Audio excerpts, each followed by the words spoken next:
Hey guys, what better way to spend a snowy afternoon than to get started on a new project? Let's get this walnut out of the snow and into the shop.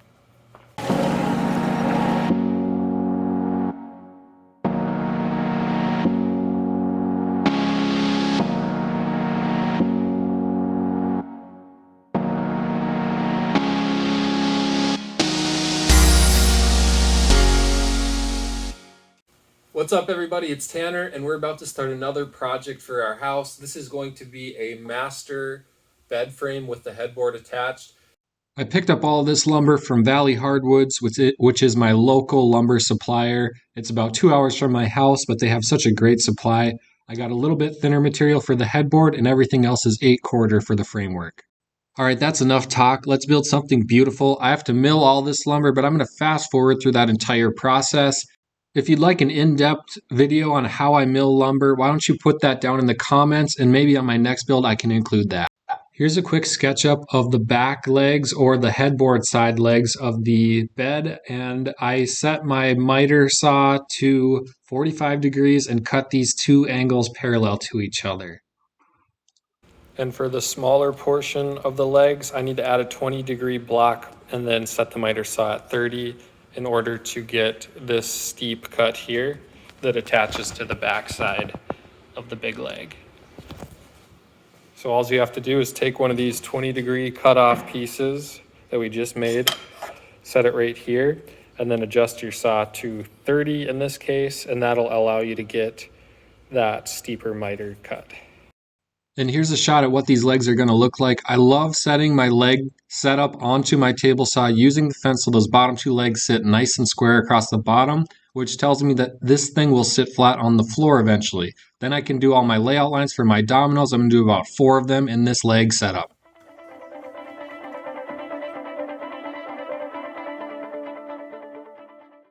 Now that the legs are pretty much wrapped up, we're going to get started on the outer frame of the bed, and this is going to be at the foot of the bed.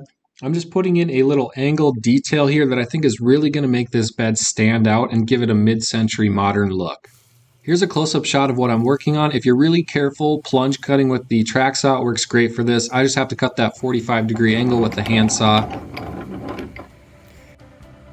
My preferred handsaw for this kind of work is the Japanese pull saw. It has a really thin curved blade and it's just super useful and versatile for stuff like this. Now this is right off of the saw, so it's a little bit rough, but you get a really good idea on what I'm going for in the design of this footboard is what I'm going to call it, and that little notch that I've taken out of it. I'll clean all that up with a sander and a chisel. Moving forward with the frameworks, I've got both sides of the frame cut at a 45-degree angle, and then I'm going to take my domino and get it set up so that I can put those dominoes in at a matching 45-degree angle to join together both the sides and the front and back of the framework. The domino is a lifesaver for this kind of work, and I would replace it 100 times over in my wood shop.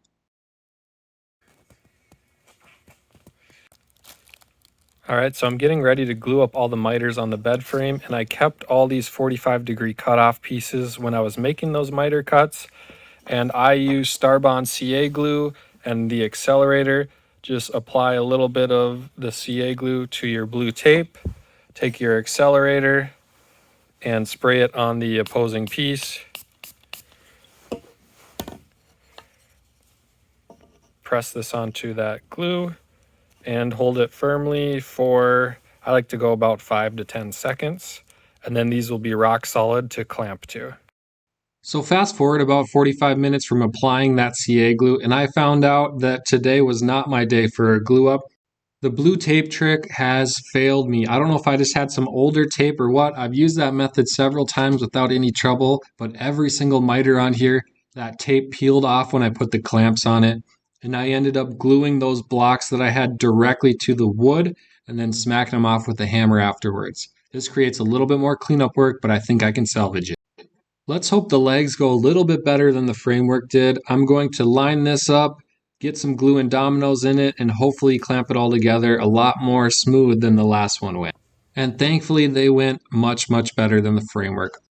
I added a clamping block to the leg with the same blue tape method, and this allows me to get even clamping pressure across the top because I'm working with weird angles on both sides of this glue up. Onto the back legs where the headboard is going to sit, I did a little layout work so that I could add some reinforcement side braces or stretchers if you want to call them. So I lined up my domino where I needed to, did all my layout work, and then punched in 4 dominoes on each leg. Then I'm going to run 2 stretchers across that the bed will sit directly onto. Once again, without this domino, this would have been a lot more tricky to pull off. And if that seemed kind of confusing, here's exactly what I was going for. So I ran 2 stretchers, glued and dominoed them in, and they're rock solid right now. And the bed frame itself is actually going to slide in between the 2 legs and rest on top of those 2 stretchers. Off camera, I added some oak to the skeleton of this frame, and I dominoed that and glued it to the footboard and the headboard. Then I added some more oak around the entire perimeter of the bed frame, and that is brad nailed and glued directly to the walnut. The final step is working on the headboard. I'm using 5/4 material for this headboard. And if I could rewind time and do this all over again, I would have put a tenon on the headboard and mortised it into the leg itself. But since those legs are already glued together, I have that headboard cut to friction fit between the 2 legs. And then I added this little clamping block here that will allow me to glue the headboard solid and nail it from the back side. The headboard will just sit up against it, and I'll be able to attach it from behind. To finalize the skeleton of my bed, I'm using a trick I learned from Bourbon Moth. He had a roll of canvas that he used. He cut it to length, and then he stapled all of these slats to that canvas so that you could pull them out and make it easier to deliver it.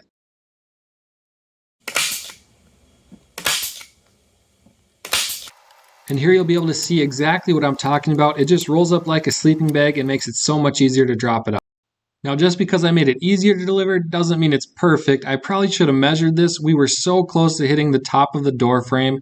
Next time, I'm definitely measuring before I build it. All right, so we got it into our room, and now it's a matter of fastening the frame to the legs. And what I'm going to use, sorry, that's my son, is a bolt and a threaded insert that go through here on both sides.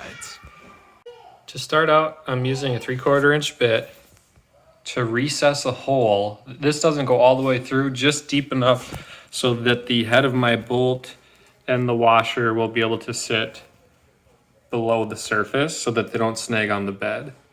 Now I'm going to take the drill bit that is the correct diameter for my threaded inserts and go all the way through this and into the leg and then install my threaded insert. Now it's time for adding the threaded inserts. You can see I have a hole all the way through, slightly recessed, and then we have the hole that goes into the leg. And then I'm just going to take my drill and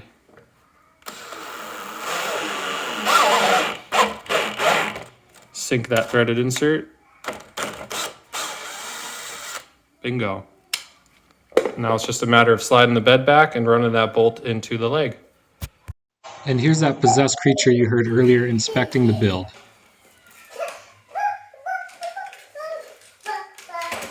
So I didn't film myself installing these slats, but they worked out great. I just started on one end and unrolled them all the way over here.